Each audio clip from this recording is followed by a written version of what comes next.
दीपावली के दिन की ये रात मेरे लिए किसी क़यामत से कम न थी। मेरी आंखें ऐसा भयानक मंजर देखकर पथरा सी गई थी।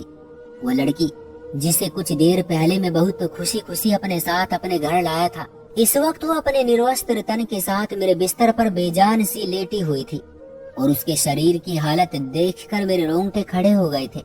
ऐसा लग रहा था जैसे वो रोना चाहती हो, दाढ़े मार मार के रोना चाहती हो, लेकिन सिसकियां कहीं उसके अंदर ही दम तोड़ गई हो। जिंदा होते हुए भी उसकी गिनती मुर्दों में थी। मैंने उस लड़की के साथ आज की रात के मजे को चार चांद लगाने के लिए शराब पी रखी थी। मैं अभी भी शराब के नशे में चूर था, लेकिन उस लड़की की हालत ने मुझे होश में आने पर मजबूर कर दिया था। मैं सोच भी नहीं सकता था कि एक 16-17 साल की कम उम्र लड़की का वजूद इस हालत में मुझे देखने को मिलेगा।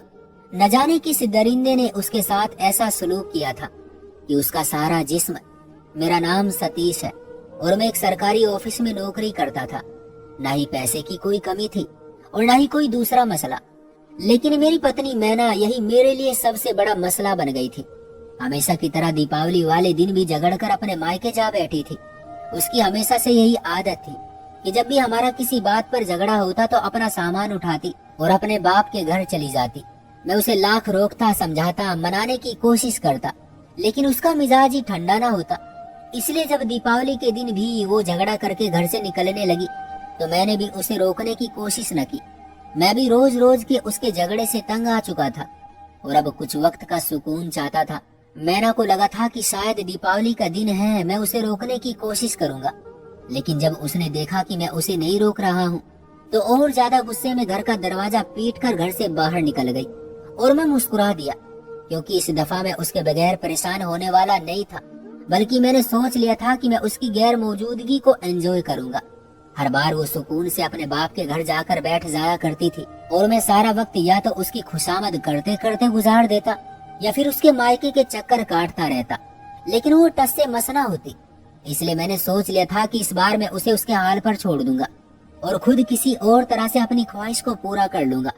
जैसे ही मैना घर से निकली मैंने फौरन तैयारी पकड़ी और गाड़ी की चाबी उठाकर गुनगुनाता हुआ बिल्लो बाई की हवेली के लिए निकल पड़ा। मैं जानता था कि मेरी सारी ख्वाहिशें उसी के दर से पूरी होंगी और यहीं आकर मुझे सुकून के वो लम्हे नसीब होंगे जिसकी मुझे ख्वाहिश है। बिल्लो बाई ने जब मुझे दीपावली के दिन सुबह सुबह अपनी हवेली पर देखा तो मुस्कुरा कर कहने लगी, वाह क्या बात है सतीश साहब, तुम तो बड़े कमाल के मर्द हो, जो दीपावली के दिन भी अपनी पत्नी को छोड़कर बिल्लो बाई की हवेली को रौनक लगाने आ गए हो। बिल्लो बाई की बात पर मैं मुस्कुरा दिया और कहा कि हाँ, सुकून की तलाश मुझे यहाँ तक ले आती है और आज भी इसीलिए आया हूँ। मेरी बात सुनकर बिल्लो बाई कहने लगी कि फिर तो तुम्हारे लिए एक बहुत ही अच्छी खबर है। 16 साल की एक बहुत ही जवान और खूबसूरत लड़की आई है और मैं उसे बहुत ही कम पैसों में कुछ वक्त के लिए तुम्हारे हवाले कर सकती हूँ, क्योंकि वो यहाँ नहीं है और कम उम्र होने की वजह से डरपोक भी है। लेकिन मैं जानता हूँ कि तुम शरीफ मर्द हो, कुछ गलत नहीं करोगे। इस बेचारी के साथ बहुत भयानक हादसा हुआ है, हो सके तो इसका दिल लगाना। 16 साल की कम उम्र लड़की के बारे में सुनकर मैं खुश हो गया और फिर बिल्लो बाई ने दाम भी बहुत ही कम बताया था। सिर्फ 500 रुपए में वो मुझे पूरी रात के लिए उस लड़की को सौंपने पर तैयार हो गई थी, जबकि उस कोठे में तो कीमत 5000 रुपए से शुरू होती थी। मैंने फौरन हामी भर ली। बिल्लो बाई ने उस लड़की को बुलवाया जिसका नाम प्रीति था। वो छोटे छोटे कदम उठाती बिल्लो बाई के करीब आई। 16 साल की उम्र में जवानी उस पर टूट कर बरसी थी और मैं उसे देखकर हैरान रह गया था। मैंने आज तक इतना मासूम चेहरा और ऐसा बेमिसाल हुस्न ना देखा था। मैं खुद को खुशकिस्मत महसूस कर रहा था जो 500 रुपए के बदले दीपावली की रात मुझे उस हसीना के साथ गुजारने का मौका मिलने वाला था। मुझे लग रहा था कि जैसे ये रात मेरी जिंदगी की हसीन तरीन रात बनने वाली है। मेरी पत्नी मैना भी काफी खूबसूरत थी, लेकिन उसकी जुबान में जो आग थी उसने मैना की खूबसूरती को दफन कर दिया था। अब मुझे उसमें कोई अच्छाई ही नहीं दिखाई देती थी, लेकिन इस प्रीति को देखकर तो मैं बिल्कुल ही खो सा गया था। मैंने जल्दी से बिल्लो बाई को 500 रुपए थमा दिए कि कहीं उनका इरादा बदल ही न जाए, और उनसे वादा कर लिया कि एक रात गुजार कर मैं अगली सुबह खुद ही प्रीति को उनकी हवेली ले आऊंगा। बिल्लो बाई से इजाजत लेकर मैं प्रीति का हाथ थामे हवेली से बाहर निकल आया था और खुशी खुशी सोच रहा था कि मैना को तो खबर भी नहीं होगी कि मैं उसके पीछे कैसी अय्याशी कर रहा हूँ। लेकिन वो कहते हैं कि सच छुपाए नहीं छुपता और एक ना एक दिन खुद ही सामने आ जाता है। मुझे भी अंदाजा नहीं था कि मेरा ये सच खुल जाएगा।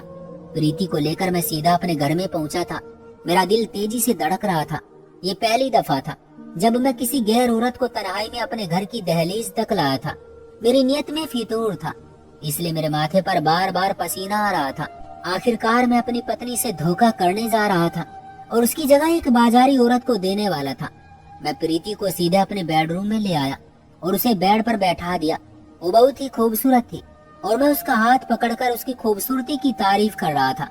प्रीति बहुत ही गुमसुम सी बैठी थी, ना ही कुछ बोल रही थी और ऐसा लग रहा था कि जैसे ना ही कुछ सुन रही हो।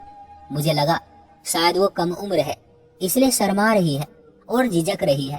मैंने मोहब्बत से उसे अपने करीब किया और उसे दिलासा देने की कोशिश की और फिर आहिस्ता आहिस्ता जैसे ही मैंने उसे अपने बिस्तर पर लेटाकर उसके कपड़ों को जुदा किया तो मेरे रोंगटे खड़े हो गए। उसकी हालत देखकर मैं सांस लेना भूल गया था। एक पल के लिए मुझे लगा कि शायद वो मर चुकी है, लेकिन नहीं, वो जिंदा थी। वो सांसें ले रही थी, वो पलकें झपक रही थी, लेकिन उन पलकों के नीचे मौजूद आंखों में जिंदगी की कोई रमक दिखाई न दी। मैंने हकलाते हुए उससे पूछा कि तुम्हारा ऐसा हाल किसने किया है, तुम्हें क्या हुआ है? उसने वीरान आंखों से मेरी तरफ देखा। उसकी आंखों से आंसू टूटकर तकिए में खपने लगे और आहिस्ता से बोली, एक दरिंदे ने। उसके शब्दों ने मेरी रीढ़ की हड्डी में सनसनी सी उठा दी। मैं खामोशी से उसका वजूद देख रहा था, जहाँ मौजूद निशान उसके शब्दों की गवाही दे रहे थे। पल भर में ही मेरी सारी खुमारी उतर गई थी और मैं उसे छोड़कर कुछ कदम पीछे हट गया था। वो अजीब से अंदाज में कहने लगी, साहब जी, क्या बात है? आप मुझे यहाँ जिस मकसद के लिए लाए हैं, क्या उसे पूरा नहीं करेंगे?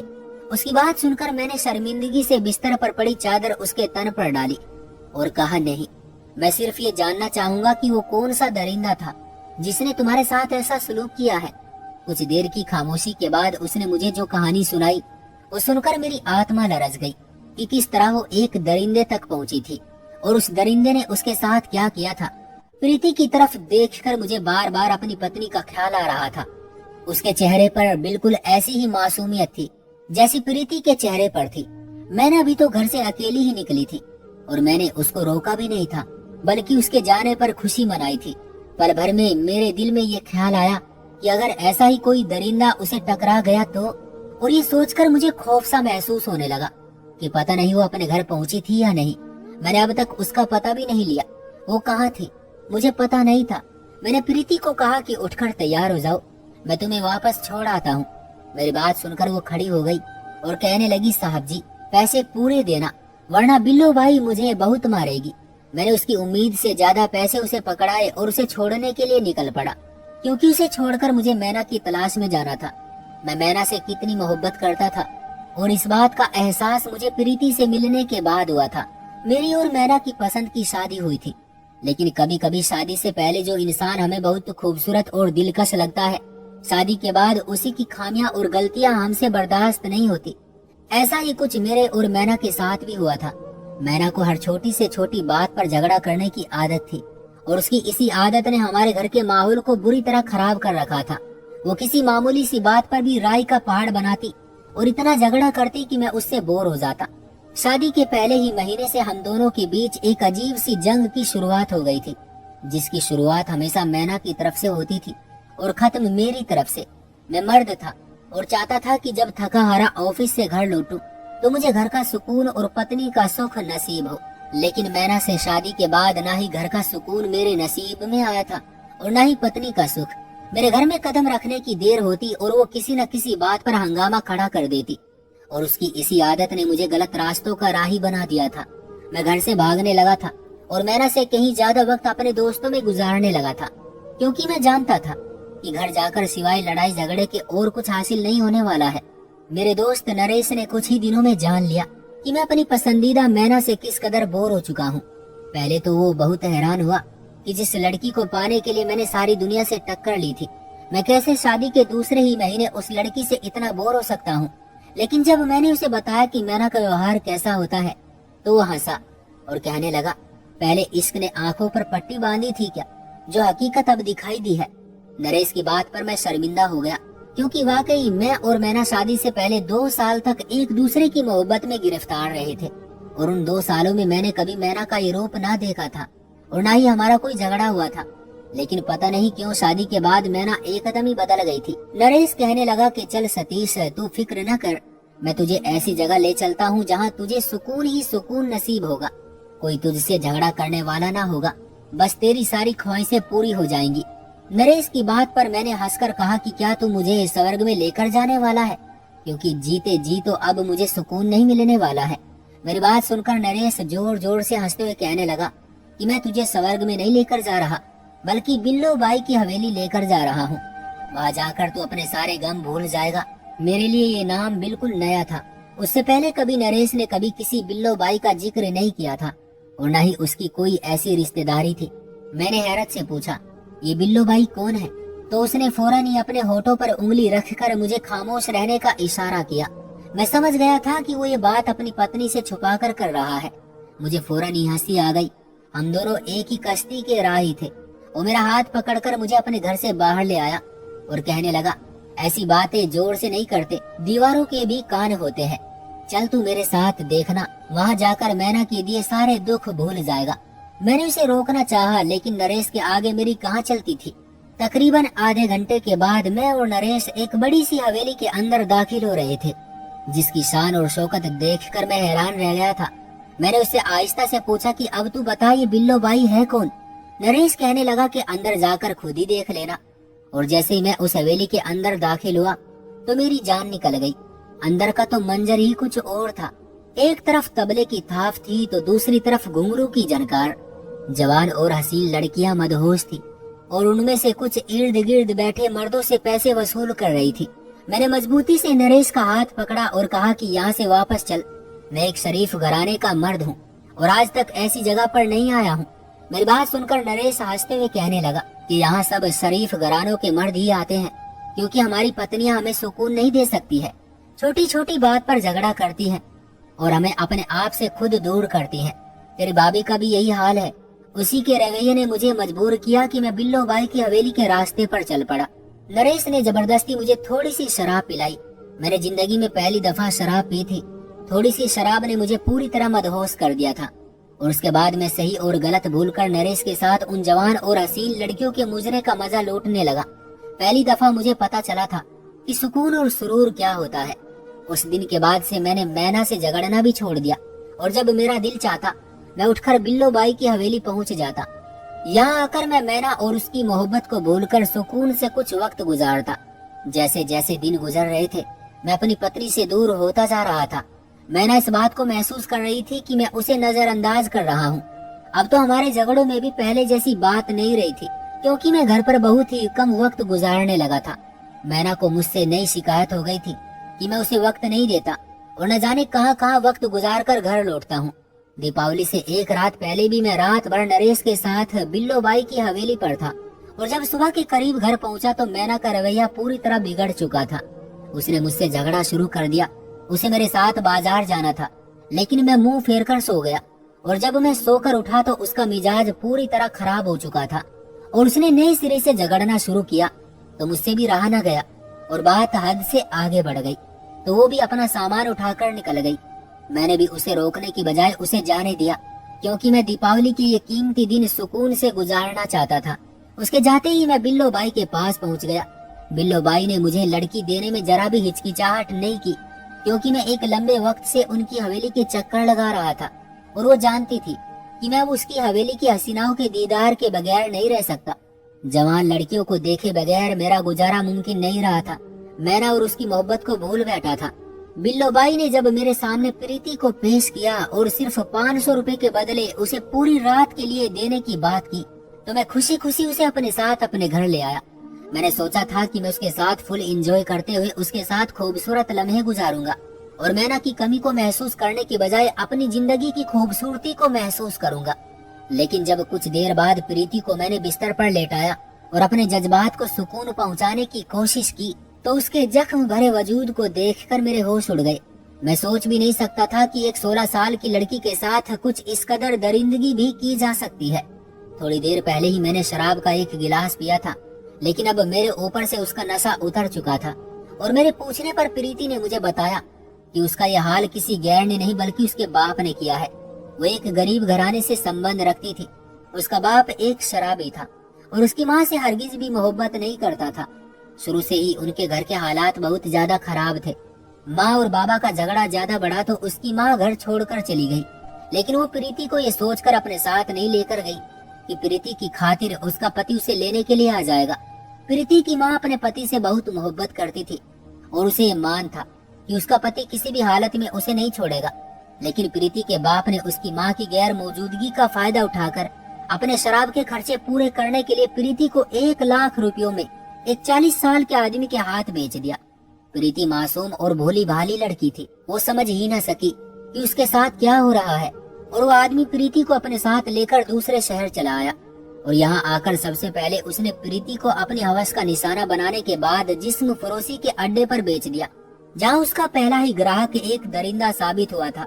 प्रीति बहुत चीखी चिल्लाई, लेकिन उसे बचाने वाला वहाँ कोई नहीं था और सिर्फ 1000 रुपये के बदले सारी रात एक वहशी दरिंदे ने उसके वजूद को नोच डाला था।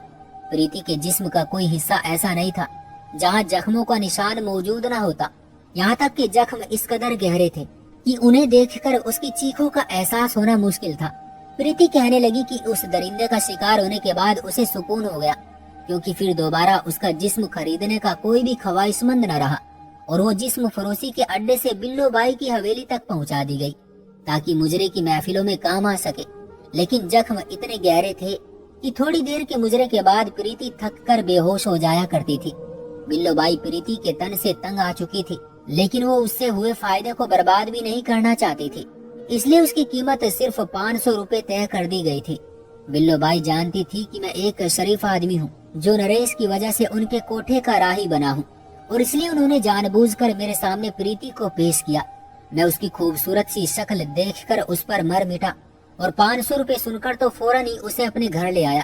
प्रीति की आंखों से लगातार आंसू बह रहे थे और वो कह रही थी कि अगर उसकी माँ घर छोड़कर न जाती और उसका बाप उसकी माँ को इज्जत देकर अपने घर में पनाह देता तो शायद आज वो इस दरिंदगी का शिकार न बनी होती। मैंने प्रीति से कहा कि अगर वो चाहे तो मैं उसे बिल्लो बाई की हवेली से हमेशा के लिए आजाद करवाकर वापस उसके घर उसकी माँ के पास भेज सकता हूँ, लेकिन मेरी बात सुनकर वो मुस्कुरा दी और कहने लगी उसका वजूद अब किसी काबिल नहीं रहा, यहाँ तक कि वो माँ भी नहीं बन सकती, तो फिर पलट कर वापस जाने का क्या फायदा है।